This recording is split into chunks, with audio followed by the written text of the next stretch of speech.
ಅಕ್ಕ, ಸೌಂದರ್ಯ ಡೈರಿಯಲ್ಲಿ ಸರ್ವಮಂಗಳ ಅಂತ ಒಂದು ಹೆಸರಿತ್ತಲ್ವ, ಅವ್ರನ್ನ 3 ಪಕ್ಕದಲ್ಲೇ ಇರೋದಂತೆ. ಆದರೆ ಸ್ವಲ್ಪ ವರ್ಷದಿಂದ ಕಾಣೆ ಆಗಿದ್ದಾರೆ. ಅವ್ರ ಅಡ್ರೆಸ್ ಎಲ್ಲಿ ಅಂತ ನಂಗೆ ಗೊತ್ತಾಗಿದೆ.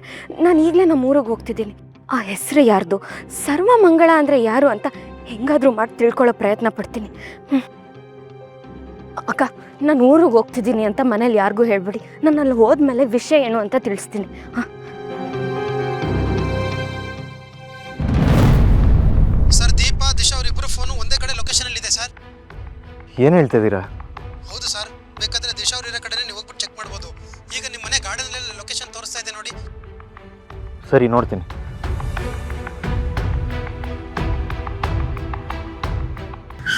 ನಾನು ಎಷ್ಟು ಸಾಕ್ಷಿಗಳು ಕೊಟ್ಟರು ನೀನ್ ನಂಬದೆ ಈ ಮದುವೆ ಆಗೋದು ಬೇಡ ಅಂತ ಹಿಂದೇಟ್ ಹಾಕಿದ್ರೆ ನಿನ್ನ ದೀಪಾ ನೀವೇನ್ ಬಿಟ್ಟು ಹೋಗ್ತಾಳೆ. ದೀಪಾಗೆ ಆಗಿರೋ ಗತಿಗೆ ಕಾರಣ ಆಗಿರೋರ್ ಜೊತೆ ಇದ್ರೆ ಮಾತ್ರ ಅವಳನ್ನ ಸೇರೋದು ಸಾಧ್ಯ. ಅಂದರೆ ನನ್ನ ಗೆಸ್ ನಿಜ ಆಗ್ತಿದೆ ಅಂತಾಯಿತು. ದೀಪ ಅವ್ರ ಬಗ್ಗೆ ಖಂಡಿತವಾಗ್ಲೂ ದಿಶಾ ಅವ್ರಿಗೆ ಏನಾದರೂ ಇನ್ಫಾರ್ಮೇಷನ್ ಗೊತ್ತಿರುತ್ತೆ. ಅದಕ್ಕೆ ಅವರಿರೋ ಕಡೆನೇ ದೀಪ ಅವ್ರ ಫೋನ್ ಲೊಕೇಶನ್ ತೋರಿಸ್ತಾ ಇರೋದು. ದಿಶಾ ಅವ್ರ ಹತ್ರ ಕ್ಲೋಸ್ ಆಗಿ ದೀಪ ಅವ್ರ ಬಗ್ಗೆ ಏನಾದರೂ ಇನ್ಫಾರ್ಮೇಷನ್ ತಿಳ್ಕೊಳ್ಳೋ ಪ್ರಯತ್ನ ಈಗಲೇ ಮಾಡಬೇಕು. ಮನೇಲಿ ಅರ್ಚನಾ ಅಕ್ಕನೂ ಇಲ್ಲ, ಜಾಜಿ ಅಕ್ಕನೂ ಇಲ್ಲ. ಆದಷ್ಟು ಬೇಗ ಹೋಗಿ ಬಂದ್ಬಿಡ್ಬೇಕು, ಇಲ್ಲಾಂದರೆ ತುಂಬ ತೊಂದರೆ ಆಗೋಗುತ್ತೆ. ಹಲೋ,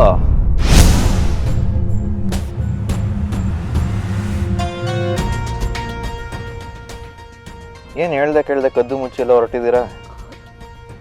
ನಾನು ಯಾಕೆ ಕದ್ದು ಮುಚ್ಚಿ ಹೋಗಲಿ, ಒಂದು ಸ್ವಲ್ಪ ಅರ್ಜೆಂಟ್ ಇತ್ತು, ಅದಕ್ಕೆ ಹೋಗ್ತಿದ್ದೀನಿ. ಏನಂತ ಅರ್ಜೆನ್ಸಿ? ಅದು ದಿಶಾ ಅವ್ರ ಅತ್ತೆಗೆ ಫೀವರ್ ಇದೆಯಂತೆ, ಅದಕ್ಕೆ ಹೋಗ್ತಿದ್ದೀನಿ. ಏನು ರೀ ಹೇಳ್ತಿದ್ದೀರಾ? ದಿಶಾ ಅವ್ರ ಅತ್ತೆನ? ಸಾರಿ, ದೀಪ ಅವ್ರ ಅತ್ತೆಗೆ, ಅವ್ರಿಗೆ ಫೀವರ್ ಇದೆಯಂತೆ. ಅವ್ರು ಕಾಲ್ ಮಾಡಿ ಹೇಳಿದರು, ಅದಕ್ಕೆ ನೋಡ್ಕೊಂಡು ಬರೋಣ ಅಂತ ಹೋಗ್ತಿದ್ದೀನಿ. ಅಲ್ಲ, ನಂಗೆ ಒಂದು ಅರ್ಥ ಆಗ್ತಾಯಿಲ್ಲ. ದೀಪ ಅವ್ರ ಅತ್ತೆಗೆ ಹುಷಾರಿಲ್ಲದಿದ್ರೆ ನನಗೆ ಕಾಲ್ ಬರಬೇಕಾಗಿತ್ತು, ನಿಮಗೆ ಯಾಕೆ ಕಾಲ್ ಬಂತು? ಚಿರಾಗ್, ಅವ್ರು ನನಗೂ ಕ್ಲೋಸ್ ತಾನೆ. ಅವತ್ತು ದೀಪ ಅವ್ರ ಪೇರೆಂಟ್ಸ್ ತೀರ್ಥಯಾತ್ರೆಗೆ ಹೋದಾಗ ನಾನು ಮನೇಲಿ ಒಬ್ಬಳೇ ಇದ್ದೀನಿ ಅಂತ ನಂಗೆ ಫೋನ್ ಮಾಡಿ ಹೇಳಿದರು. ನಾನೇ ತಾನೇ ಅವ್ರನ್ನ ಮನೆಗೆ ಕರೆಸಿದ್ದು. ಹಾಂ, ದೀಪ ಅವ್ರ ಪೇರೆಂಟ್ಸ್ ತೀರ್ಥಯಾತ್ರೆಗೆ ಹೋಗಿದ್ದಾಗಲೇ ನಿಮ್ಮ ಪೇರೆಂಟ್ಸ್ ನಮ್ಮ ಮನೆಗೆ ಬಂದಿದ್ದು. ಯಾಕೆ ನಿಮ್ಮ ಮೇಲೆ ಡೌಟ್ ಬರ್ತದೆ? ಇರಿ, ನಾನೇ ಫೋನ್ ಮಾಡಿ ಕೇಳ್ತೀನಿ. ಚಿರಾಗ್, ಯಾಕೆ ಸುಮ್ಮನೆ? ಯಾಕೆ ಎಷ್ಟು ಗಾಬರಿ ಆಗಿದ್ದೀರಾ? ಏನು ನಿಮ್ಮ ಅಪ್ಪಂಗೆ ಫೋನ್ ಮಾಡ್ತಾರಲ್ಲ, ನಮ್ಮ ಮಾವಂಗೆ ಮಾಡ್ತಾ ಇರೋದು.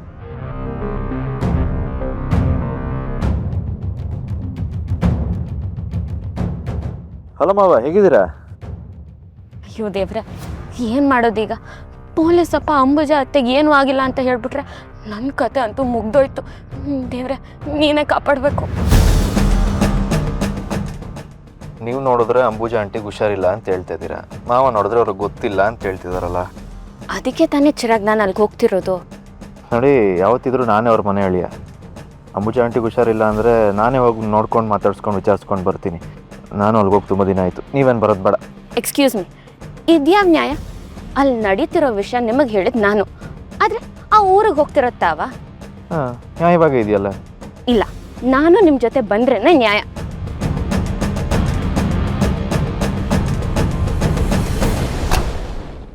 ಏನು ರೀ, ಸೀದಾ ಬಂದು ಕೂತೇ ಬಿಟ್ರಿ ನೀವು? ಹ್ಞೂ, ಮತ್ತೆ ರಾಮ ಇರೋ ಕಡೆ ಸೀತೆನೂ ಇರ್ತಾಳೆ, ಹಾಗೆ ಚಿರಾಗಿರೋ ಕಡೆ ಈ ದಿಶಾನೂ ಇರ್ತಾಳೆ. ಹಂಗೆಲ್ಲ ಮನುಷ್ಯನ ದೇವ್ರಿಗೆ ಹೋಲಿಸ್ಬಾರ್ದು. ಈಗೇನು ಬರಲೇಬೇಕಾ ನೀವು? ಹೌದು. ಬರ್ದೇ ಇದ್ರೆ ಆಗಲ್ವ ನಿಮಗೆ? ಇಲ್ಲ, ನನಗೂ ನೀವು ಬರೋದೇ ಬೇಕಾಗಿರೋದು. ನಿಮ್ಮಿಂದ ನನ್ನ ದೀಪ ಅವ್ರ ಬಗ್ಗೆ ಏನು ಇನ್ಫಾರ್ಮೇಷನ್ ಸಿಗುತ್ತೆ ಅಂತ ಕಾಯ್ತಾ ಇದ್ದೀನಿ. ಆಯಿತು, ನನಗೇನು, ಬನ್ನಿ. ಸರಿ, ಗಾಡಿ ಸ್ಟಾರ್ಟ್ ಮಾಡಿ.